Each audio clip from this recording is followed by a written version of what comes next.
days now, a primitive Florida law that you could not believe was actually enacted in the 21st century has been protecting the man who shot and killed Trayvon Martin. Coming up, we'll have a federal prosecutor here who will review that Florida law and show us exactly what federal law can be used to override it. If you think that there's nothing that can be done in this case, you are wrong. Stay with us. You're going to hear from a federal prosecutor about exactly what the federal government can and should use here to follow up on this case.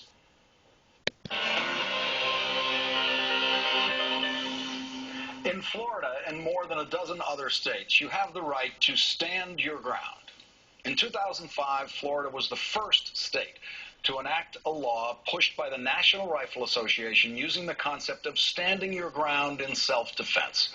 Arthur Hayhoe, director of the Florida Coalition to Stop Gun Violence, calls the law, quote, a right to commit murder. For the last 22 days, George Zimmerman has been hiding behind Florida's Stand Your Ground law. This is a 911 call placed by George Zimmerman on the night that he shot and killed 17-year-old Trayvon Martin. This tape tells us everything George Zimmerman knew about Trayvon Martin before he shot him. Hey, we've had some break-ins in my neighborhood, and there's a real suspicious guy. It's Retrieview Circle. The best address I can give you is 111 Retrieview Circle.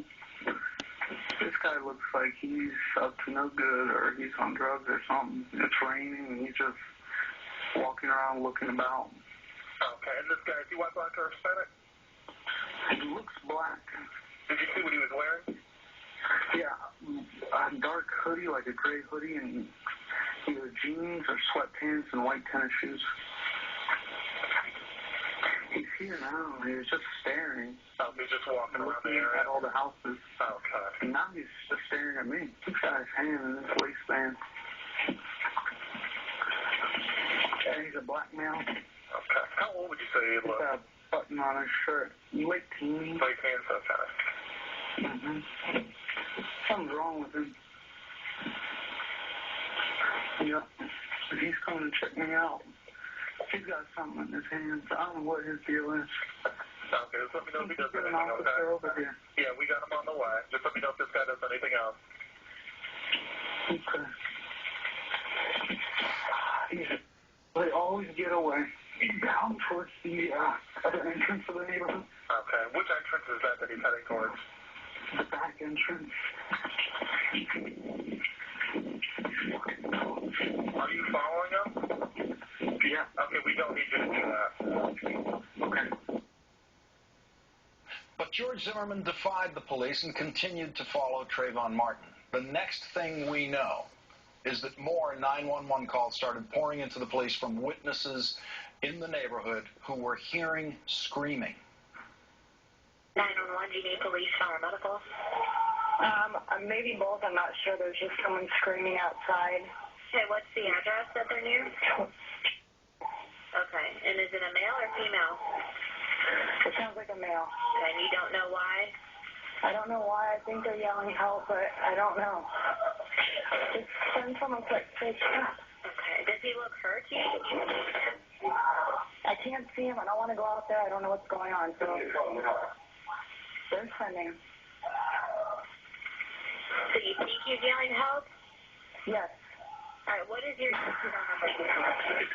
Just, there's gunshots. You just heard gunshots? Yes. How many? There's one. Jimmy, get down. No, come here. Is he no longer yelling? I don't know. Jeremy, get in here now. Jeremy, get up here.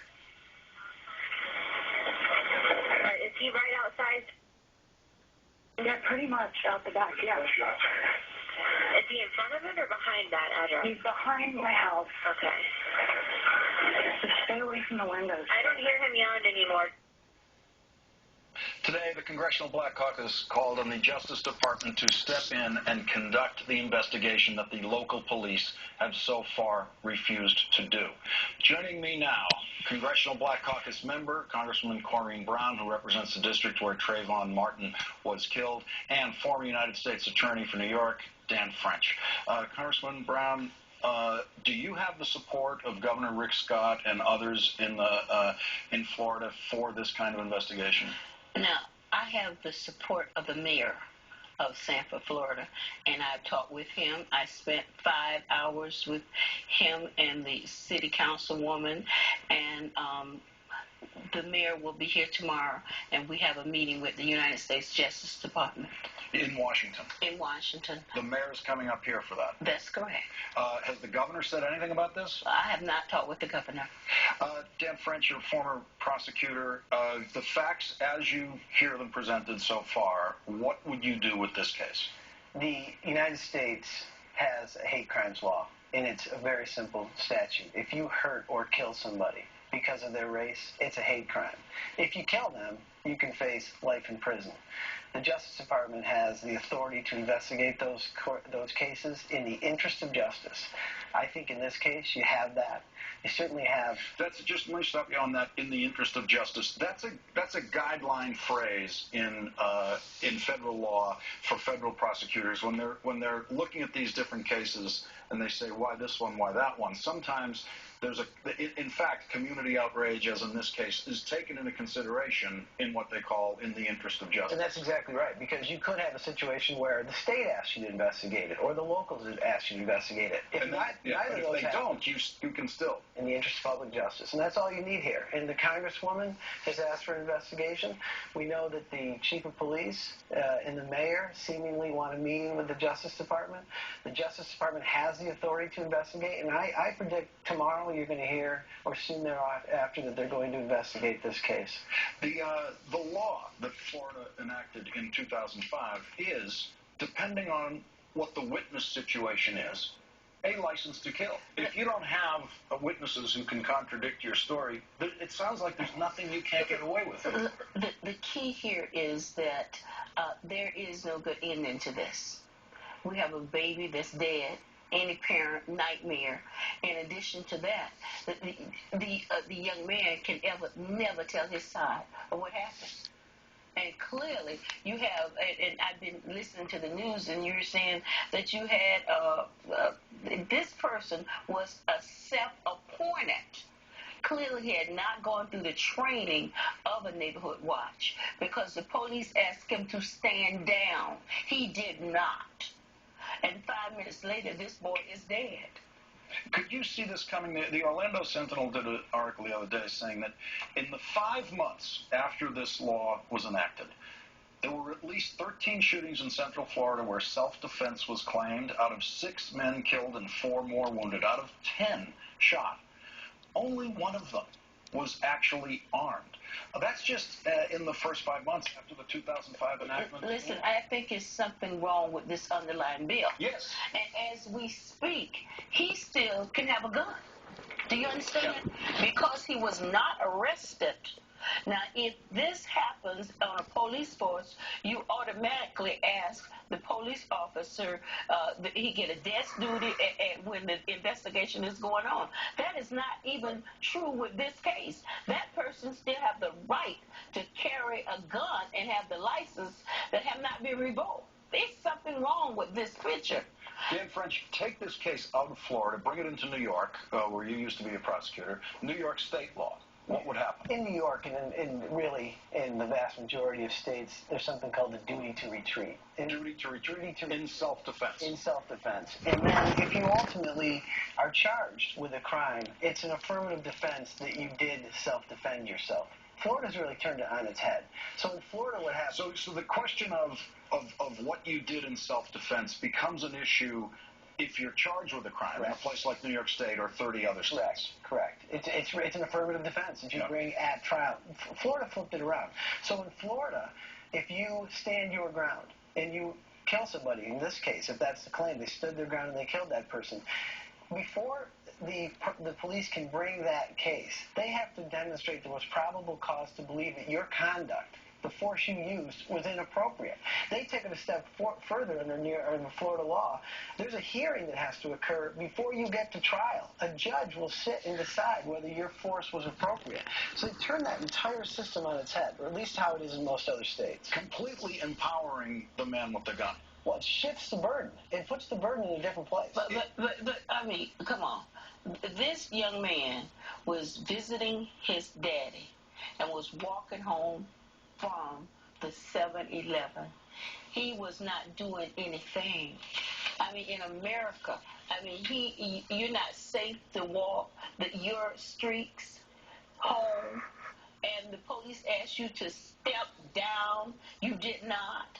This case has not been handled properly. So the person told the officer, well, he was the aggressor. But my question to you is, well, what was he doing? Mm-hmm. I mean, why did you pursue him? He was walking home. Was he committing any crime? No. Well, we know there's from something this tape, wrong with this. We know from this tape everything he knew about Trayvon Martin. And this is it. He looks black. That's it. That's everything he knew. From what you're hearing in these tapes, Dan French, do you see the elements to make a hate crime case here? Because that's the only thing he knew about who he shot. There's only two elements. They couldn't have written a more simple federal statute. There's two elements. If you commit a crime, you willfully do it. You injure somebody or you kill them because of their race, that's a hate crime. And if you kill them, you face life imprisonment. That's it. It's that simple. In the U.S. Department of Justice, the Attorney General has the right to investigate that case in the interest of justice. I think in this case, there is an interest in justice in doing so. The Congresswoman has asked for this. The Black Caucus has asked for it. More importantly, the mayor of that city flying here tomorrow to talk to the Justice Department, I think you're going to see the Justice Department turn around and investigate this quickly. And I think you're going to hear about it quickly. Before you leave tonight, could you take some time to brief Congresswoman Brown about the hate crime statute? Take that hate crime statute into the Justice Department tomorrow. Let's hear what they say. You know what my mother said about this? She said she thought we was past this. Should be past this. Should be long past this. I really want to hear tomorrow what they say about the hate crime statute in the Justice Department. Congresswoman Corrine Brown and former federal prosecutor Dan French, thank you both very much for coming in tonight. Thank you. Coming up, including what the local police chief said about Trayvon Martin, Mark Thompson of Make It Plain on Sirius XM Radio, and Jonathan Capehart will be my next guests.